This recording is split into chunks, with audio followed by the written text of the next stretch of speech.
आता जीडीपी काय आहे की जीडीपी वास्तवात कधीच नसते, ही काल्पनिक संकल्पना. म्हणजे अर्थव्यवस्थे पायापासून सुरुवात करायची तर चपलेपासून सुरुवात करूया. त्या प्राडानं कोल्हापुरी चप्पल 1,60,000 काहीतरी हो, विकायला हो. ठेवलेली होती. प्रत्यक्षात तेवढी किंमत मात्र खालच्या मजुरांना मिळत नाही. म्हणजे कोण कुठला धंदा आपल्या देशात करतो हे सुद्धा जातीव्यवस्थेने धर्माने Historically ठरलेलं आहे. पण हे जे मुळात चपला घडवणारे जे कारागीर आहेत हे साधारण 5-7-8च्या वर नाही आहेत कोल्हापूर. पंचगंगेमध्ये दुनियाभरचं पोल्युशन आहे ते चालतं, पण चामड्यात चालतं कारण आपल्याकडे वासालाही जात असते. आणि मला वाटतं की ही जी सध्याची पिढी आहे ही शेवटचीच पिढी आहे चपला बनवणारी. आणि जेव्हा एखादी आपली परंपरागत कला जाते ना तेव्हा एक समाज म्हणून देश म्हणून आपण गरीब होतो. नमस्कार, मी प्रशांत कदम. देशाच्या संसदेचं हिवाळी अधिवेशन चालू आहे. महाराष्ट्रामध्ये सुद्धा विधानसभेचं अधिवेशन चाललेलं आहे. आणि एकाच आठवड्यामध्ये राज्य पातळीवर आणि राष्ट्रीय पातळीवरती अर्थव्यवस्थेचे काही गंभीर आकडे समोर आलेले आहेत. 1,65,000 कोटी इतकं कर्ज बड्या उद्योगपतींचं गेल्या 5 वर्षामध्ये राईट ऑफ झालेलं आहे, असं संसदेच्या लेखी प्रश्नाला उत्तर देताना माहिती समोर आलेली आहे. आणि दुसरीकडे राज्यामध्ये पण आपण बघतोय की अर्थव्यवस्थेवरचा भार जो आहे तो वाढत जवळपास 9 लाख कोटींपर्यंत जो आहे तो पोहोचलेला आहे. अर्थात या सगळ्याची चिंता जी आहे ती सभागृहामध्ये मात्र व्यक्त होताना दिसत नाही आहे. सभागृहामध्ये चर्चा आपल्याला 150 वर्ष पूर्तीच्या निमित्तानं वंदे मातरमवरती होताना दिसते आहे. आणि म्हणून आपण आज जरा अर्थव्यवस्थेच्या या गंभीर मुद्द्यांबद्दल चर्चा करणार आहोत. पण ती करताना आपण सुरुवात जी आहे ती चपलेपासून करणार आहोत. आता तुम्ही म्हणाल की चप्पल आणि अर्थव्यवस्थेचा काय संबंध, तर खूप मोठा संबंध आहे. खरं तर तो संबंध आपल्याला खूप नेमकेपणानं समजावून सांगतील प्राध्यापक नीरज हातेकर सर. गेल्या काही दिवसांपासून आपण त्यांची वाट बघत होतो आपल्या चॅनलवरती या विषयावर बोलण्यासाठी. आणि जेव्हा माझं बोलणं झालं या आकड्यांच्याबद्दल तेव्हा ते म्हणाले की आपण अर्थव्यवस्था पायापासून बघायला शिकली पाहिजे. आणि म्हणून आपण आज चपलेचं सगळं कारण जे आहे ते समजून घेणार आहोत. का आपण चपलेपासून अर्थव्यवस्था बघतोय? कसं आहे ना की नॉर्मली आपण अर्थव्यवस्थेकडे बघताना जीडीपी वगैरे अशा संकल्पना वापरतो किंवा बँकांकडे बघतो, पॉलिश टर्म्स असतात, खूप पॉलिश अशा बर्ड्स आय व्ह्यू असतो. पण आता जीडीपी काय आहे की जीडीपी वास्तवात कधीच नसते, ही काल्पनिक संकल्पना आहे. जीडीपी नावाची एक ठोस वस्तू नसते. ही निरनिराळे उद्योगधंदे ज्या वस्तू आणि सेवा तयार करतात त्या वस्तू आणि सेवांचं मूल्यमापन एका फॉर्म्युलाप्रमाणे केल्यानंतर कागदावर ही आकडेवारी येते, त्याला जीडीपी म्हणतात. म्हणजे बाजारात जे विकलं जातं त्या बाजारातल्या विकल्या जाणाऱ्याला वेगवेगळ्या किमती अंदाजित लावून या सगळ्यांचं एक ॲग्रिगेट केलं तर ती जीडीपी म्हणून येतं. जीडीपी म्हणून खास वेगळं असं काही नसतं. मग आपल्याला जर अर्थव्यवस्था समजून घ्यायची असेल तर मग आपण अर्थव्यवस्थेला आपल्या ज्या रोजच्या जगण्यात ज्या गोष्टी दिसतात त्या गोष्टींकडनं बघितलं तर आपल्याला अर्थव्यवस्थेकडे कसं बघता येईल.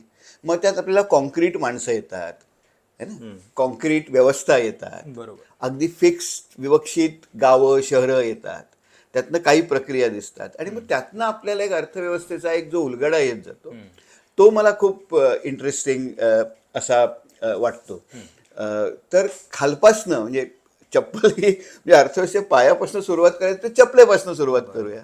आणि ती चप्पल पण कोल्हापुरी चप्पल आहे की ज्या चपलेची चर्चा काही महिन्यांपूर्वी एका बातमीनं झालेली होती.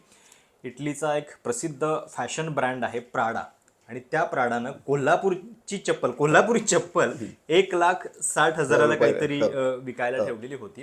प्रत्यक्षात तेवढी किंमत मात्र खालच्या मजुरांना मिळत नाही. आणि मग त्याच्यावरनं बरेच वादविवाद झालेले होते. आणि या चपलेच्या सगळ्या अर्थकारणामध्ये बऱ्याच गोष्टी दडलेल्या आहेत, बऱ्याच गोष्टी जातीपासून त्या सगळ्याच आहेत. लिंगभाव, जात, बाजारपेठा सगळं गुंतलेलं आहे. बरोबर. मला वाटतं आपण या एका चपलेतनं बरंचसं अर्थकारण आपल्या प्रेक्षकांना समजावून सांगणार आहोत. सुरुवात करूया. नक्की. विशेष काल प्राडाने एक कोल्हापुरातल्या काही चप्पल मॅन्युफॅक्चरवर करार केला आणि प्राडा एक लिमिटेड कोल्हापूर एडिशन आता काढणार आहे. पूर्वी त्यांनी जे डिझाईन वापरलं त्याला ते कोल्हापुरी म्हणत नव्हते. आपण आरडाओरडा केल्यावर मग प्राडा आलं आणि मग प्राडाने आता सांगितलं की आम्ही करू म्हणून ते भेट वगैरे देऊन गेले, लोकांना भेटले. आणि ती चप्पल सुद्धा प्राडा 80,000 ते 85,000 रुपयाला विकणार आहे परदेशामध्ये. म्हणजे या चपला प्राडा एक व्यापारी कंपनी. प्राडाला नीट माहिती आहे की बाजारात काय किती किमतीला विकलं जाईल. बरोबर. त्यामुळे दोष प्राडाचा नाही आहे, दोष आपण आपल्या देशामध्ये चपलांना भाव का देत नाही. बरोबर. म्हणून मी शोधायचा प्रयत्न केला. तेव्हा मला असं लक्षात आलं की मी पहिल्यांदा चामड्याचा अभ्यास केला. तेव्हा मला लक्षात आलं की जगातलं सर्वात महाग चामडं कुठलं असतं, त्याला फुल ग्रेन लेदर म्हणतात. बरं.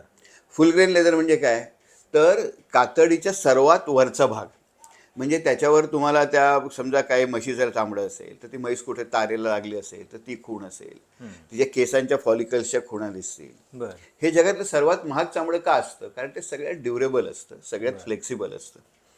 तर ते फुल ग्रेन लेदर असतं. आपल्याकडे आपल्या चपलांसाठी जे लेदर वापरलं जातं ते सगळं फुल ग्रेन लेदर आपल्या परंपरागत कोल्हापुरींसाठी वापरलं जातं. ते सगळं सर्वोच्च दर्जाचं फुल ग्रेन लेदर असतं. बरं. त्या फुल ग्रेन लेदरमध्ये सुद्धा 2-3 प्रकार असतात. म्हणजे एक तर बांडाचं लेदर असतं, म्हणजे रिलेटिव्हली कमी वयाचं जर जनावर असेल तर त्याचं लेदर अधिक फ्लेक्सिबल, म्हणजे जसं तरुणपणी आपली चामडी जास्त लवचिक आणि असते तसं असेल. किंवा कनवटीचं असतं, म्हणजे हाडपाठीचं किंवा खुब्याचं असतं, तर तिथे सगळ्यात कमी घर्षण झालेलं असतं. त्यामुळे हे जगातलं सर्वात महाग चामडं आहे. आणि आपल्याकडे खूप मोठ्या प्रमाणात कोल्हापुरी चपलांमध्ये या चामड्याच्या बनलेल्या असतात. नंतर दुसरं वैशिष्ट्य आपल्या कोल्हापुरी चपलांचं म्हणजे परंपरागत ज्या कोल्हापुरी चपला असतात त्या परंपरागत पद्धतीने नैसर्गिक पद्धतीने टॅन केलेल्या असतात. म्हणजे कसं असतं की चामडं जेव्हा ढोर समाज हे काम करतो बहुतेक वेळा, आणि आता कोल्हापूरमध्ये पूर्वी होते, महाराष्ट्रात फार कमी या टॅनरीज उरल्या आहेत, पण कर्नाटकात अजून काही आहेत. म्हणजे महाराष्ट्रातल्या आता जवाहरनगरमधल्या, कोल्हापूरच्या बंद झाल्या, निळ्या भागातल्या बंद झाल्या.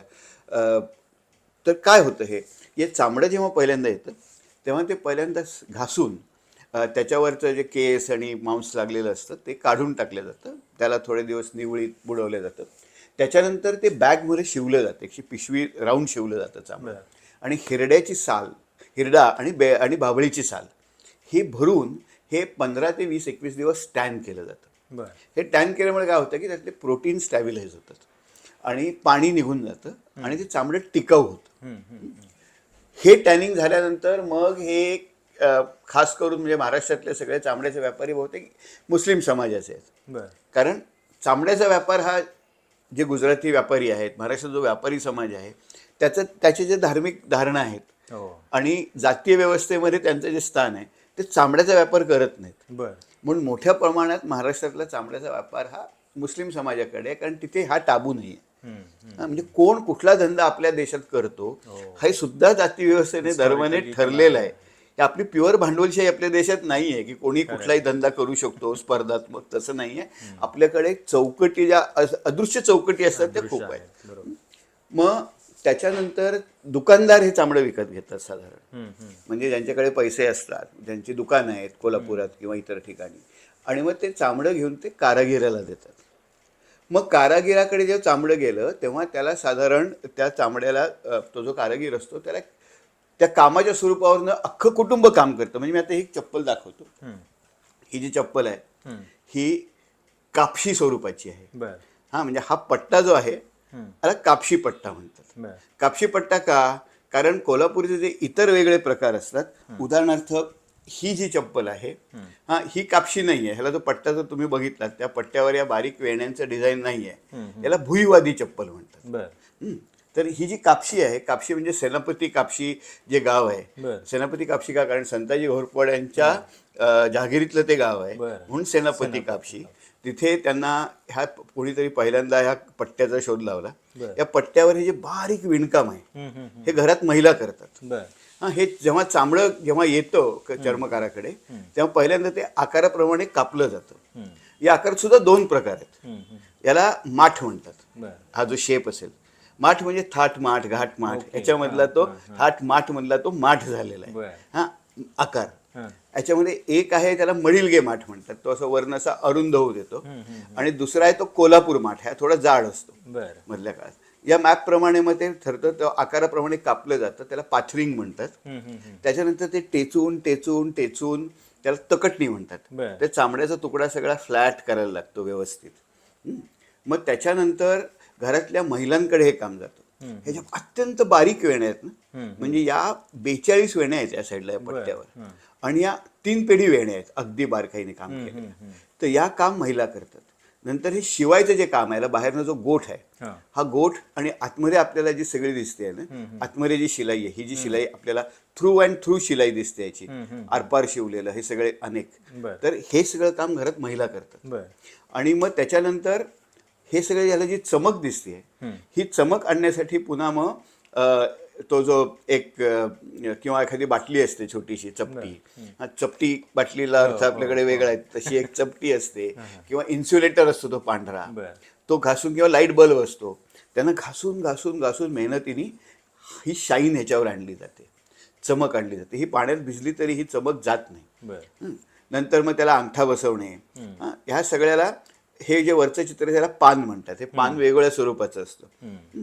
या सगळ्या प्रोसेसला एक एक नाव आहे. म्हणजे ही जी आहे, ज्या वेण्या आहेत, ही पुढची वेणी दिसते त्याला मोरकीची वेणी म्हणतात. हे पान आहे, या पानाच्या निरनिराळ्या स्टाईल आहेत. हा, ही पुढची पट्टी आहे, ही जी मागची पट्टी इथे दिसते त्याला सळपट्टी म्हणतात.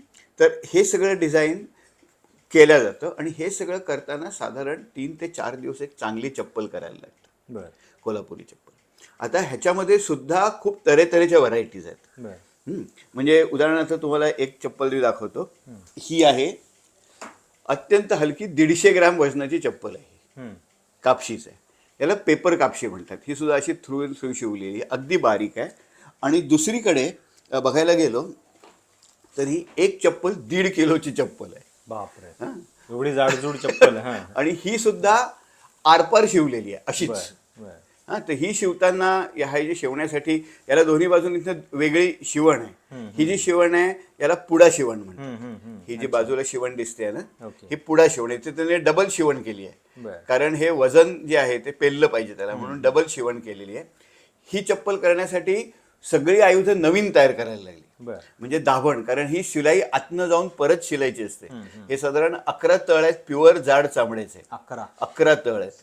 हा, या एवढी जाड चप्पल घालून माणूस चालू शकतो? मी चालतात? चालतो. ह्याच्यामध्ये ह्याच्यापेक्षा थोडी हलकी ही पण आहे. हा. म्हणजे ही त्या चर्मकाराने खास माझ्यासाठी केलेली आहे, माझ्यावरचं बर. प्रेम म्हणून. हा. पण ही 8 तळी जी आहे याचं वजन साधारण 1 किलो आहे. बर. ही तर मी नेहमी घालून चालतो. बर. रोज किमान 5 किलोमीटर चालतो. पण म्हणजे सायंटिफिक दृष्ट्या इतकी जाड चप्पल ते चालते घालायची? मला चालते व्यवस्थित. बर, ही ओके. ही मोठी मी घालत नाही, ही त्याने उत्सुकता म्हणून माझ्यासाठी केलेली आहे. बर. पण यासाठी पण हा त्याने एक नवीन म्हणजे असा नमुना आहे कलेचा पूर्ण. नवीन आहे, आणि यासाठी नवीन आयुधं त्याने सगळे तयार केली. म्हणजे पूर्ण नवीन टेक्नॉलॉजी वापरून त्याने हे प्रेमाने माझ्यासाठी केलेली आहे. रुकडीकर म्हणून कोल्हापूरजवळ रुकडी म्हणून गाव आहे, बर. तिथे रुकडीकर लेदर वर्क्स म्हणून एक सुहास रुकडीकर म्हणून कारागीर आहेत. 40 वर्ष त्यांना अनुभव आहे. त्यांनी हे केलेलं आहे आणि खास माझ्यासाठीच केलेलं आहे. ते म्हणजे ते त्यांच्यासाठी परत बनवतील, कारण हे बनवायला जवळजवळ 1 महिना लागला त्यांना. 1 महिना एक चप्पल बनवायला? एका अख्ख्या म्हशीचं कातडं लागलेलं आहे त्याला. पण मग ही जी सगळी एक इंडस्ट्री आहे तिची सध्याची अवस्था नेमकी काय आहे?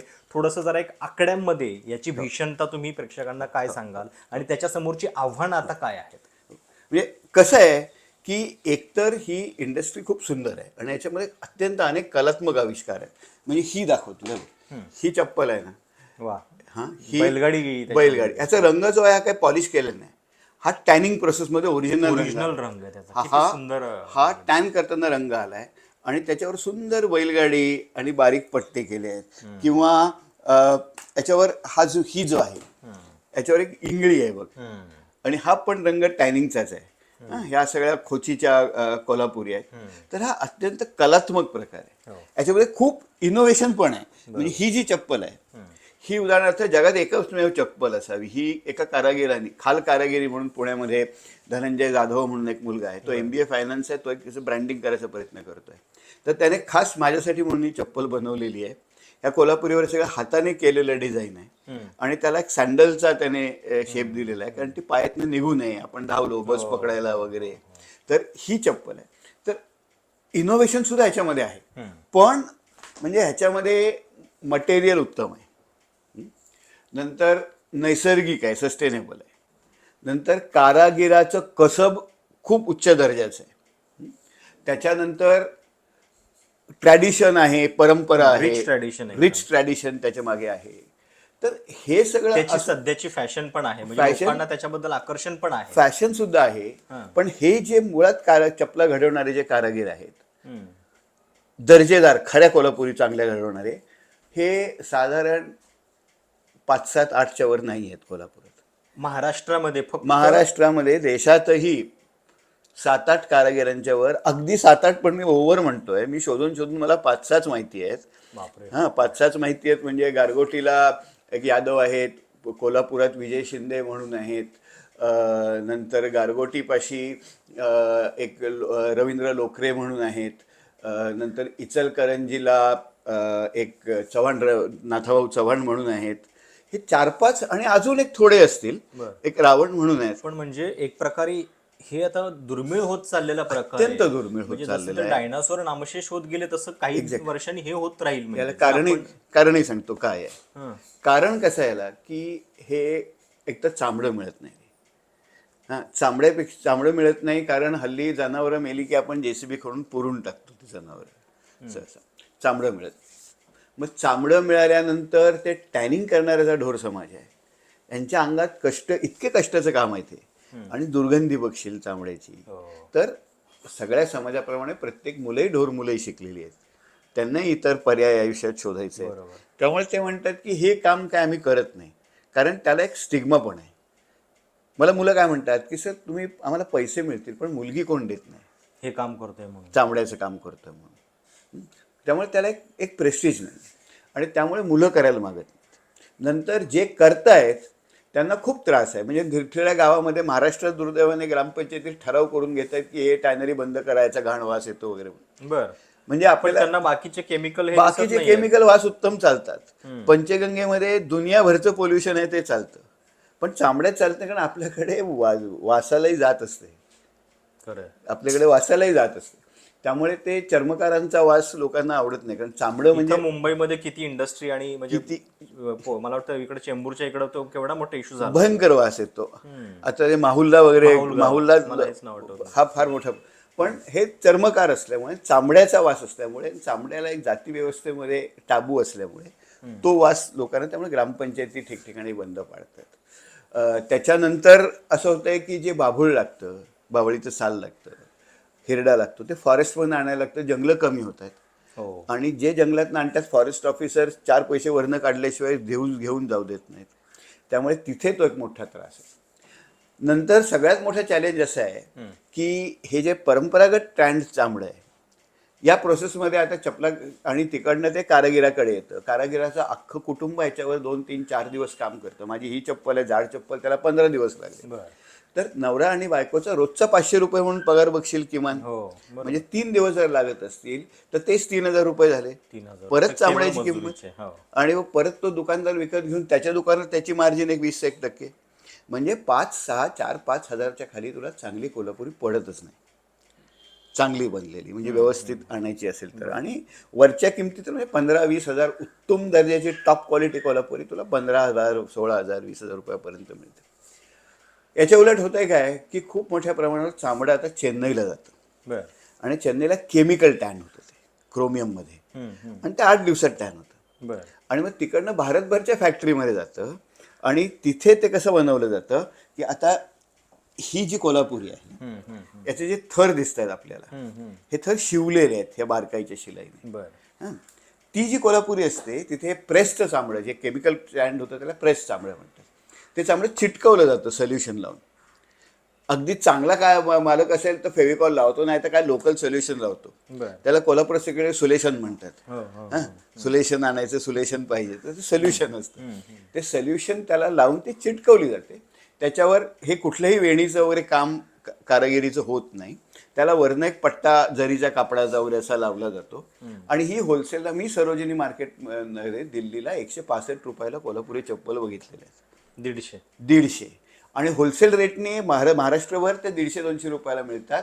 रिटेलमध्ये आपल्याला दुकानदार 400 रुपयाला वगैरे विकतात रस्त्याच्या कडेला. महाबळेश्वरला सगळं मार्केट हेच आहे, पेस्टिंगच्या चपला त्याला मी म्हणतो, पण चिटकवल्या जातात.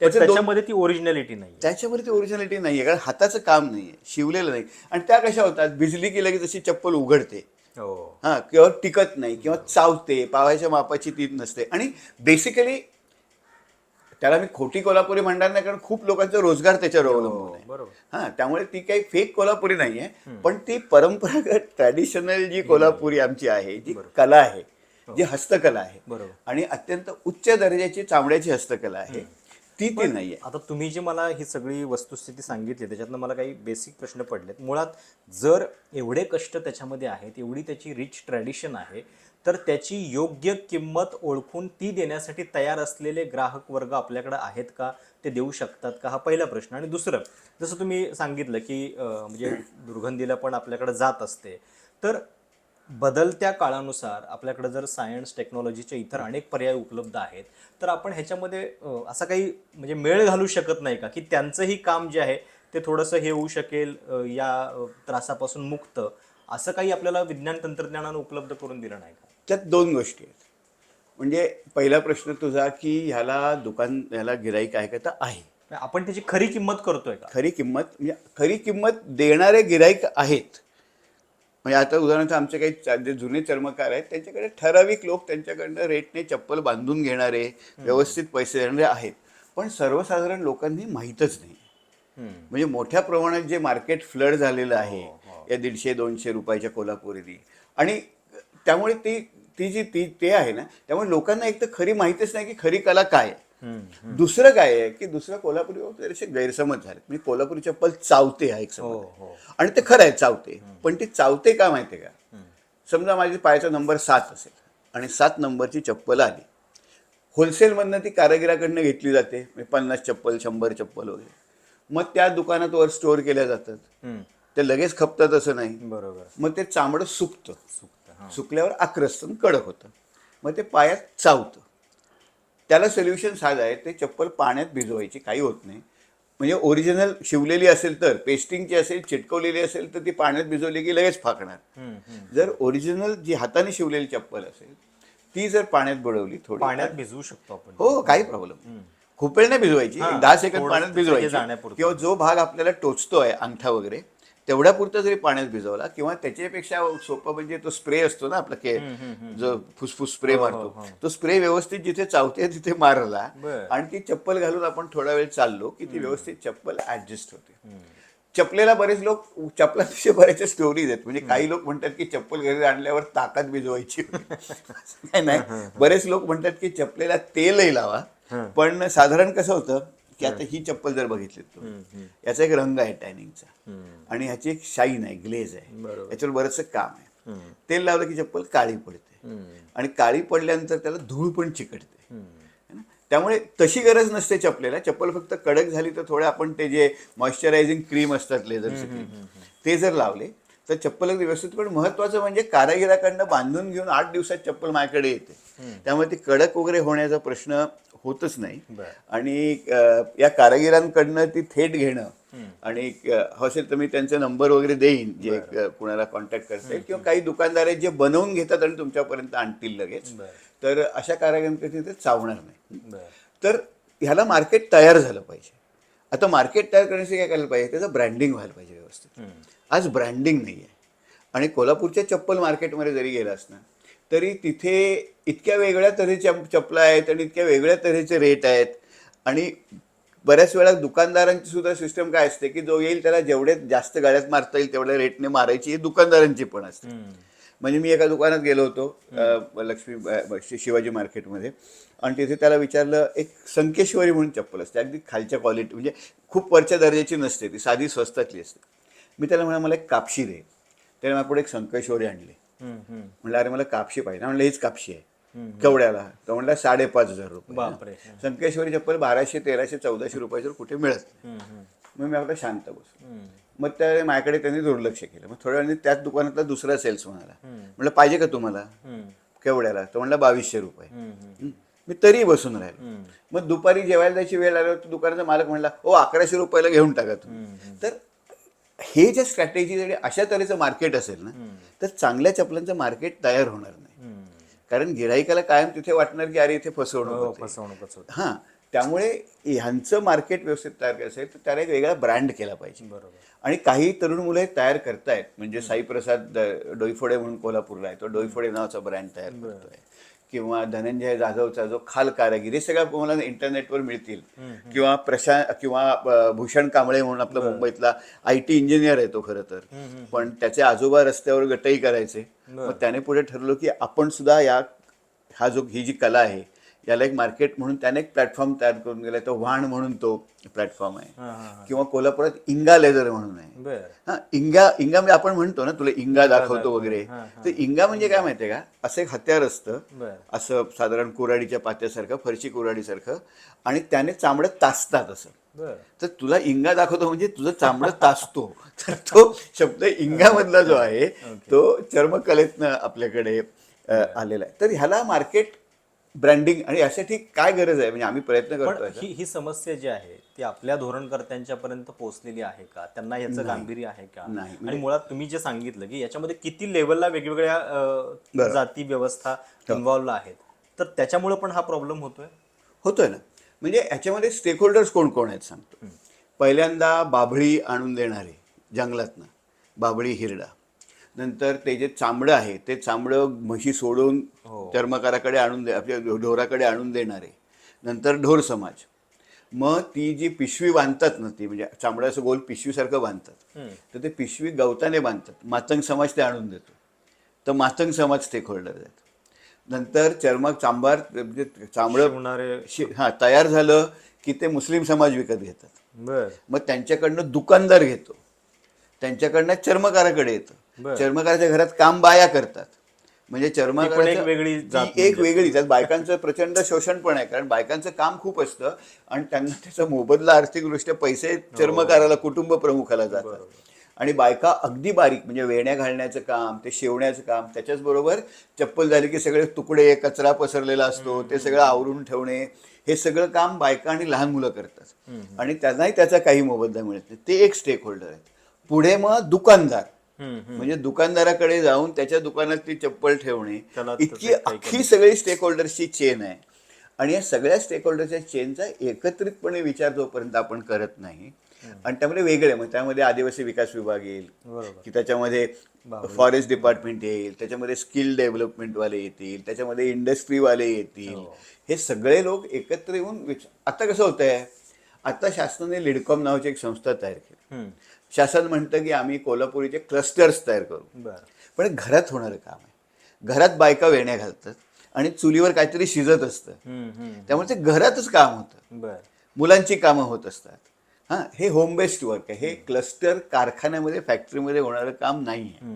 हां, नंतर दुसरा भाग कसा आहे की शासन असं म्हणतं की आम्ही चर्मकारांना स्वस्तात कर्ज देतो, बँक लोन्स देतो. पण चर्मकार जे आहेत ते बहुतेक सगळे चर्मकार इतके गरीब आहेत आणि त्यांच्यावर ऑलरेडी इतकी कर्ज आहेत की त्यांचे सिबिल स्कोअर खूप खराब आहेत. त्यामुळे चर्मकार समाजातले काही मोठे लोक हे कर्ज घेतात आणि मग ते इतरांपर्यंत देतात. काय करायला पाहिजे, तर एकतर टॅनरीजची सोय व्यवस्थित केली पाहिजे. म्हणजे प्रत्येक गावामध्ये किंवा ठिकठिकाणी एक स्वतंत्र टॅनरीजचं जर क्लस्टर असेल, जे गावापासून दूर असेल कदाचित, एक स्वतंत्र जागा दिली पाहिजे, पाण्याची वगैरे सोय दिली पाहिजे. नंतर बाभूळ किंवा हा जो रॉ मटेरियल मिळतं ते फॉरेस्ट डिपार्टमेंट उपलब्ध करून देतं. पण जे आता त्याच्यात जे ब्रायबरी चालते, दादागिरी चालते, धाकदपटशा चालतो, तो गेला पाहिजे. नंतर पुढे जे मटेरियल येईल की कारागीर जे आहेत, कारागीर खूप कमी आहेत, त्यामुळे नवीन मुलांना शिकवायची व्यवस्था पाहिजे. आम्ही फार मागे लागलोय की ITI आहे कोल्हापूरला, तिथे एक लेदर टेक्नॉलॉजी डिप्लोमा सुरू करावा. तो काय करेल की तो अगदी चामडं ओळखायचं कसं, त्याच्या टॅनिंगच्या कुठल्या कुठल्या प्रक्रिया आहेत, तिथपासनं चांगले कारागीर येऊन कसं बनवायचं, पासून पुढे मार्केटिंग कसं करायचं, त्याचे सॉफ्ट स्किल्स कशा असतील, ब्रँडिंग कसं करायचं, ॲडव्हर्टायझिंग काय आहे, फायनान्स काय आहे, हे सगळ्याच जर डिप्लोमा प्रोग्राम तयार केला ना, तर मग त्याचं व्यावसायिकरण होईल. आणि याचं ब्रँडिंग जर झालं, म्हणजे सगळ्या एअरपोर्टवर आपलं हाय डिझाईनचं दिसतं ना, मग हाय डिझाईनचं दिसतं तर तशा कोल्हापुरीचे आपलं हाय डिझाईनला आता स्टिग्मा नाही आहे. त्याच्यात काय, कोण त्या तिथल्या हाय डिझाईनमध्ये जी मुलं काम करतात त्यांना कोणी असं हे बघत नाही चप्पलांच्या दुकानात काम करतो किंवा त्याची जात कुठली. तर ब्रँडिंग जर झालं त्याचं, आणि हे ब्रँडिंग होऊ शकतं, जर प्राडा ब्रँडिंग करू शकत असेल तर आपण का नाही ब्रँडिंग करू शकत. पण हे मुलांना शिकवलं पाहिजे, योग्य भांडवल पुरवठा केला पाहिजे, त्यांना ज्या पायाभूत सुविधा आहेत त्या करून दिल्या पाहिजेत. हे एकाच अनेक स्टेक होल्डर्सना घेऊन शासनाचं काम हे आहे. म्हणजे शासन काय करतंय, शासन बऱ्याच वेळेला लिडकॉम चपला तयार करून घेतं मग पुढे विकतं, पण शासन विकू शकत नाही. विक्रीचं काम हे लोकांचं आहे. विक्रीची व्यवस्था ही शासन त्याला ते इन्सेंटिव्हच नाही आहे ना. म्हणजे एखादा तिथे कर्मचारी असेल आणि त्याच्याकडे 500 जोड्या असेल, तो कशाला रस्त्याने फिरून ते विकेल म्हणून. त्यामुळे विक्री करणं हे लोकांचं काम आहे, बाजारचं काम आहे, त्याला जे सपोर्ट पाहिजे आणि एक मुद्दा यातनं मला असा दिसतो की बऱ्याच वेळा आपल्याला असं वाटतं की लोक गरीब आहेत ते काय कारण ते कष्ट करत नसतील, आळशी असतील, सगळं घर बसल्या बसून मिळतं, धान्य मिळतं, 5 किलो धान्य मिळतं आणि काय लाडकी बहीण मिळते 1500 रुपये, त्यामुळे लोक असं नाही. इथे आपण बघितलं की लोक प्रचंड कष्ट करतात, कला आहे, मेहनत प्रचंड आहे ही चप्पल बनवताना. हां, चप्पल चामडं कमवताना मेहनत प्रचंड आहे, परंपरागत कसब आहे. पण एकूण संस्थात्मक रचना, कायदे, तंत्रज्ञान अशा नाही की त्यांची सर्वसामान्य लोक त्याच्यावर काहीच करू शकत नाहीत. बरोबर. त्यांचं काही त्याच्यावर कंट्रोलच नाही. आणि ह्यातनं सगळे जे परिस्थिती निर्माण होते आहे त्यातनंच दारिद्र्य निर्माण होत आहे. आणि मला वाटतं की ही जी सध्याची पिढी आहे ही शेवटचीच पिढी आहे चपला बनवणारी. याच्या पुढे आपल्याला चांगल्या चपला बनवणारे जे लोक आहेत कारण त्यांची मुले आणि इतकं सुंदर आहे ती म्हणजे भीतीदायक विधान आहे की म्हणजे आता इतके कमी लोक उरलेले आहेत त्याच्यामध्ये. म्हणजे उदाहरणार्थ ही परंपरागत महिलांची चप्पल आहे कोल्हापूरमधली, याला चेपली म्हणतात. चेपली हो, हं? ही आत्ताच्या कोल्हापुरी आपण महिलांसाठी घालतो त्या अजिबात अशा नाही आहेत. आणि मग या चपलेवरनं ही एक रॉयल म्हणून चप्पल तयार करण्यात बर. ही सेम चप्पल आहे पण ही पुरुषांसाठी तयार केली गेली. ओके. महिलांसाठी चपलांचे पॅटर्न्स का नव्हते परंपरेत कोल्हापुरी, ह्याला इंटरेस्टिंग कारण आहे. बर.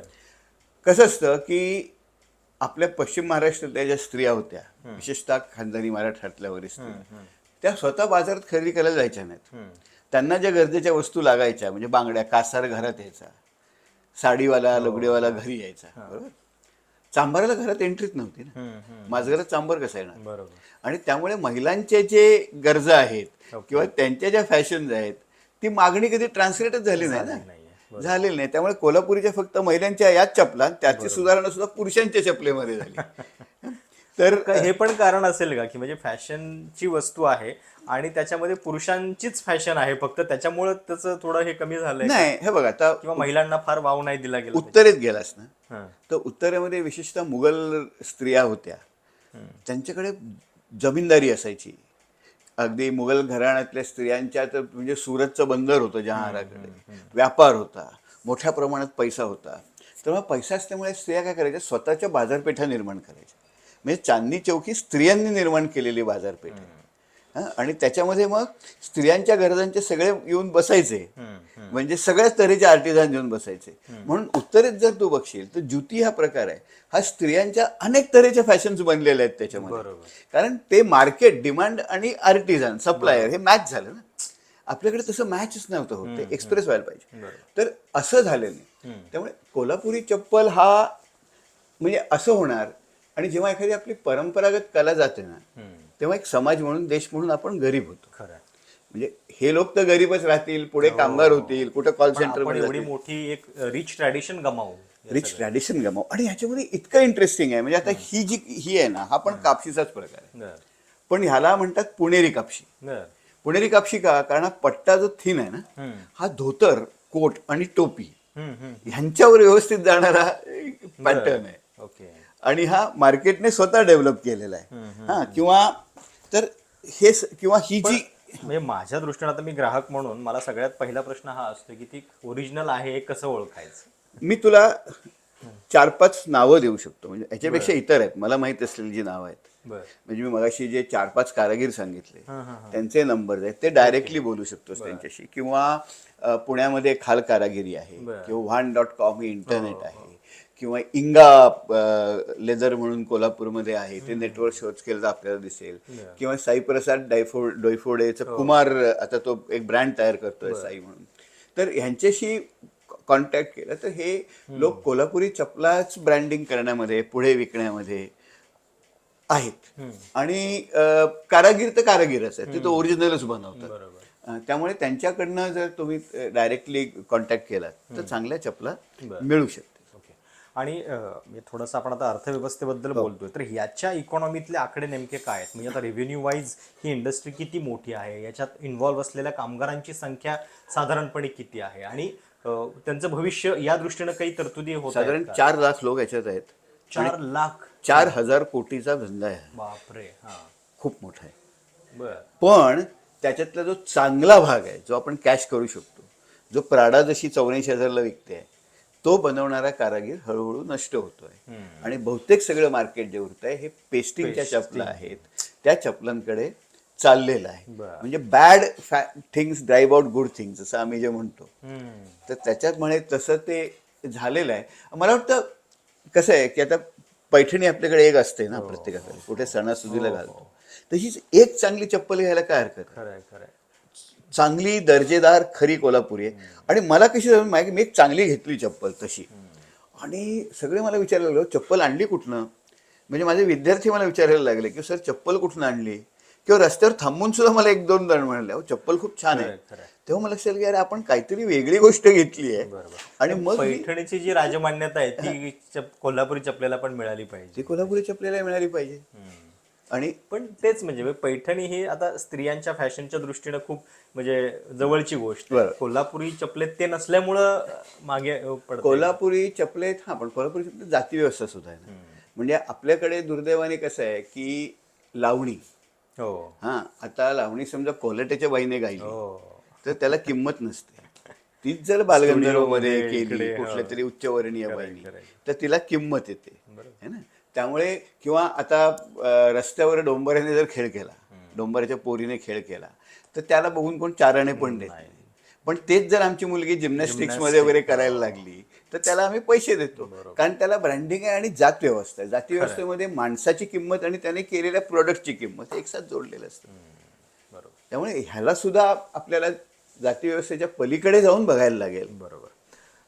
मुलाखतीच्या शेवटी म्हणजे आपण सुरुवात अर्थव्यवस्थेपासून केली होती आणि आपण चपलेपासून या सगळ्या अर्थकारणाबद्दल बोललो आणि बरेच मुद्दे त्याच्यातनं उलगडले. म्हणजे जात कशी इन्व्हॉल्व्ह आहे त्याच्यामध्ये म्हणजे नेटवर्किंग का नाहीये हे तुम्ही अतिशय चांगल्या पद्धतीनं सांगितलं. ट्रॅडिशन किती मोठी आणि आपण ते आता गमावत चाललेलो आहोत हे आलं.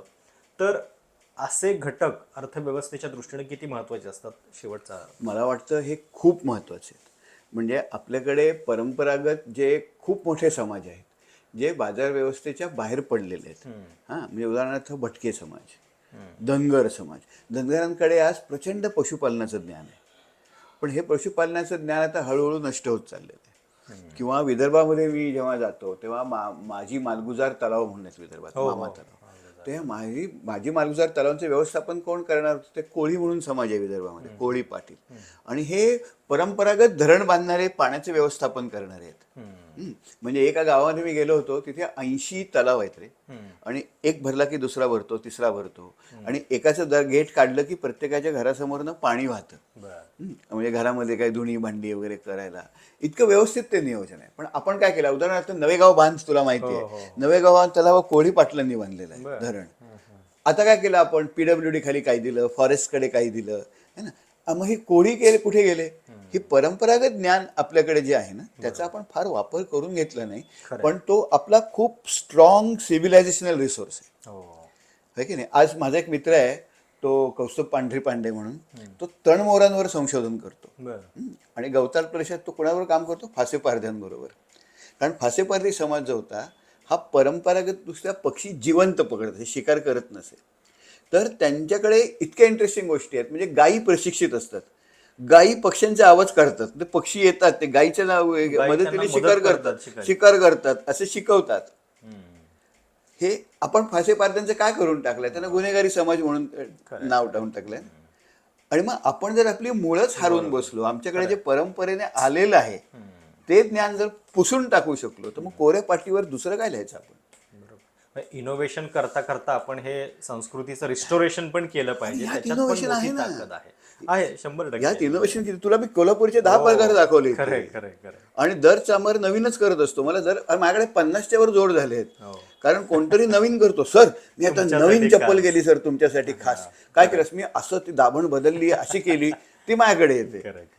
सर खूप खूप धन्यवाद या सगळ्या सविस्तर चर्चेबद्दल. आणि तुम्हालाही आव्हान आहे की तुमच्याही घरामध्ये एक ओरिजिनल कोल्हापुरी चप्पल असली पाहिजे, किमान एक.